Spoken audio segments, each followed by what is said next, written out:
Hello and welcome to the weekends of Punters Guide. Cracking weekend ahead, of course. The Jump Boys are back down at Chepstow. We concentrate on the flat because the second leg of the autumn double with the Cesaro, which is the final meeting of the season at York. And as always, Jason Weaver is alongside me. Jason, it's Future Champions weekend, of course. And is it going to be as simple this weekend as just backing the boys in blue and William Buick potentially?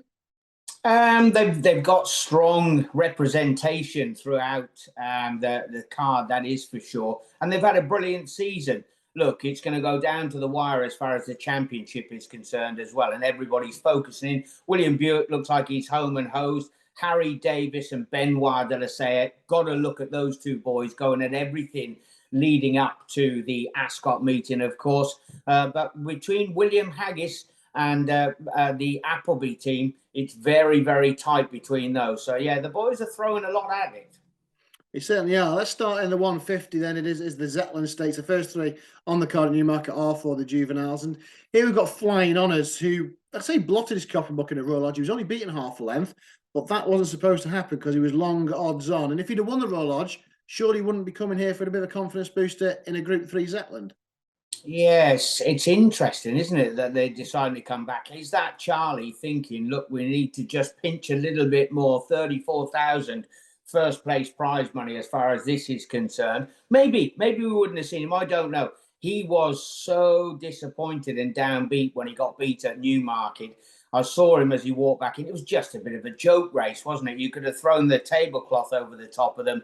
They were all on top of each other. He steps up to a mile and a quarter, which is a long way down the straight at Newmarket. But for all the world, I've been through everything in here. I've tried to give Liftoff a little bit of a chance down the bottom. The filly who's in receipt of £3. She didn't run too bad in a really hot race over in France last time.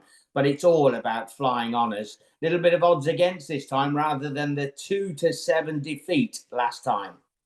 Yeah, looks interesting, doesn't it? And then we move on to the Autumn Stakes, another Group 3 over a mile. And again, they've got a leading contender, William Buick, Charlie Appleby, and Godolphin with Silver Knot. He was third, of course, last time we saw him. He's won the Solario.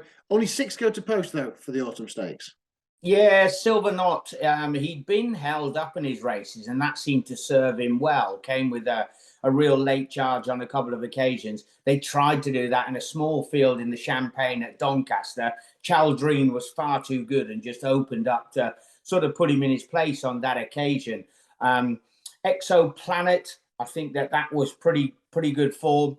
And Epic Tetus, remember him when he managed to win. He had back in third Desert Order, and also Flying Honours was behind him as well on that debut success on the July course. What about, though, for me, Holloway Boy has always been overlooked despite his Royal Ascot success on his debut. He finished up behind Nostrum last time. That was at Newmarket in the Tattersall Somerville Stakes. Very, very good form indeed. He's always overlooked. Carl Burke is having a brilliant season, and I think that he could serve it up to Silver Knot and Epic Tetus. Yeah, one for Carl Burke coming down south then. Holloway Boy to supplement his Chesham Stakes win.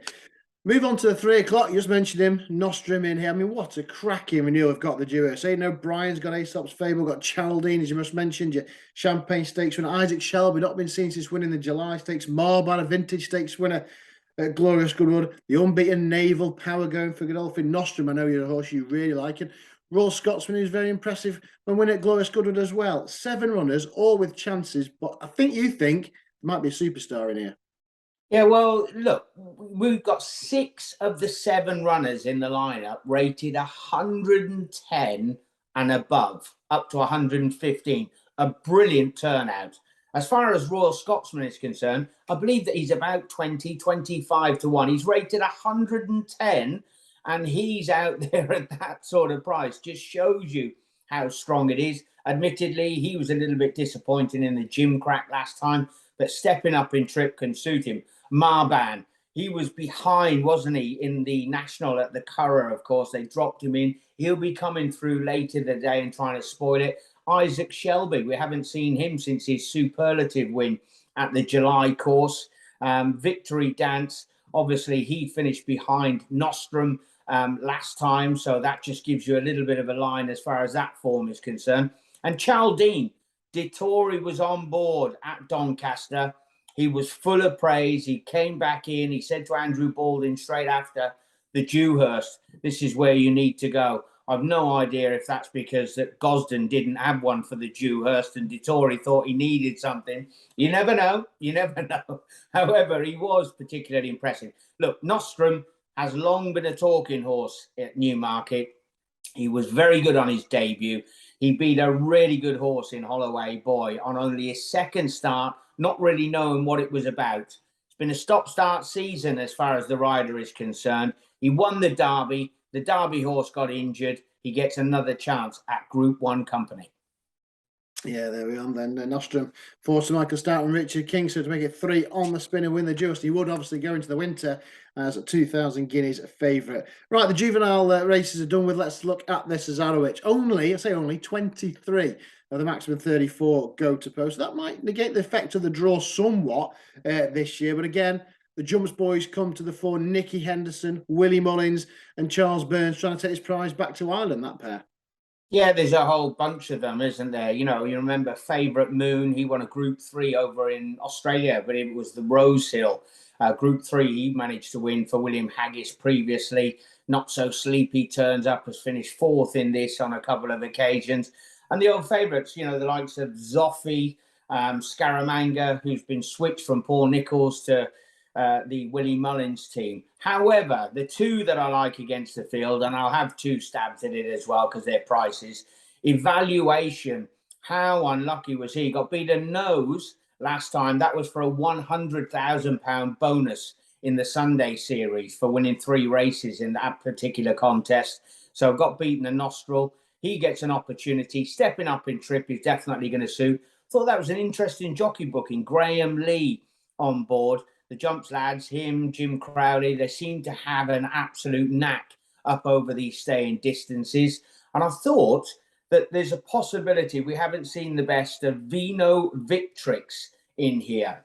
Has young Benoit de la Salle on board. And the type for me who gets in pretty lightly, due to go up £3 in future, was a really cosy success last time. And he's got a good staying pedigree from a team that have got a good record in these type of races. Well drawn as well, the pair of them, down towards the inside, if you like, if you can call it that. 2 mile 2, they'll be all over the place. Yeah, they certainly will. But they did come standside, didn't they, last year as well. Right, I'm off to York on Saturday, so hopefully we can try and find a few winners. We'll start with the Rockingham at 205 for the juveniles over 6 furlongs. I think the market is likely to latch on to Alpha Capture, who was obviously a good second at Doncaster, and that form's been front when Cole Case bolted up at Redcar last week. Yeah, he looked so good when he won up at Redcar, didn't he, Cole Case? Maybe he's taken a step forward, I'm not sure, but it was a heads up, heads down, nose bobbing finish for those at Doncaster, and that looks by far and away the strongest. I had a close look at Bay of Plenty's win at Naas last time. He got absolutely knocked over, no room at the inn, finally got daylight and shot down the inside for a success. So respected him as a bit of a squeak coming over for the Johnny Murtagh team. But of all the others, you look down through them, Felix Natalis, he won over at Naas. You've got Miami Girl, who's probably not bounced back to her early season form, and she was behind Felix Natalis over at Naas last time. Yeah, it's all about the red hot jolly, isn't it? And if William and Maureen see fit to send Tom up to York for the meeting when Newmarket's on the doorstep, I think we need to sit up and take notice. It's a great point. It's a great point, well made, and it's a similar sentiment to the 240 as well, where they team up with Protagonist. It was disappointing in the Cambridge show. He looked to be the right profile for it. Didn't really get involved on that occasion, and he's up against Marching Army for Godolphin, who were led over 1-2-3 for that team at a big price at Newbury last time out. Yeah, this is a good little race, this. Algeciras at the top was with Andre Fabre, had some real good Group 3 form, managed to win the Jebel Ali Mile, then got lapped in the Godolphin Mile. However, he's been gelded. I would keep a very close eye on how he sits in the market as a good claimer for the yard on board. Marching Army, everybody will latch onto him. He keeps winning. He's up £5 for that success. I think he was given a really, really good ride by Louis Stewart. One of those, I think it was Pallavicino, went flat out took them on. He just took off that pace and had a lovely run into it. Saga, maybe he'll decide to turn up with stepping up in trip. Protagonist, bit disappointed with the run last time. The one that interests me is Stay Well, who has the application of headgear, not a million miles behind Marching Army at Newbury last time, and is £5 better off for that. Jason Hart, who's been having a brilliant run at the moment, gets up on board. And I just thought he was wrong, the complete wrong price. Smaller field, he won't be giving that much leeway to Marching Army that he did last time, and he's £5 better off at the weight. Thought he was the wrong price. Yeah, maybe a good day for Huey Morrison now. You like one of his in the Cesarewicz and Stay Well there in the 240. All right, so with the 315, then a typically competitive York sprint. 22 set to go to post. And is it on a case of those? Whose turn is it this time? Possibly. We may well have saved the best for last. I do think that Gis A Sub is the wrong price. He's massive double digits. He's had 3 runs at York, and we always call it a bit of a specialist track. All 3 of them have been really, really good. I'll give him a pass because it was a bit of a shocker in the Air Gold Cup the other day. Up with the pace, the 2 packs came together, and he ended up getting squeezed out of it. He was never going to win anyway. He's been dropped another couple of pounds by the handicapper. They decide to take another 5 off Oisin McSweeney. So he's literally thrown in on a mark of around about 91. He was uprated, I think, 105, 108. His absolute best as a juvenile. And it's that sort of race. Anything can pop up. He's got 2 pace runners drawn by him, Mr. Wagyu and Bergerac, to tow him into it. Or could we just knock it out the park at 33-1? Gis A Sub, he's the each way play. Yeah, he was second allow there, wasn't he, as a juvenile last year, only last year. And yeah, he has run well at York before. That'll be one I'll be getting stuck into when I go to York on Saturday. Would that be the idea of a decent each way player, as a stronger bet on the card somewhere on Saturday?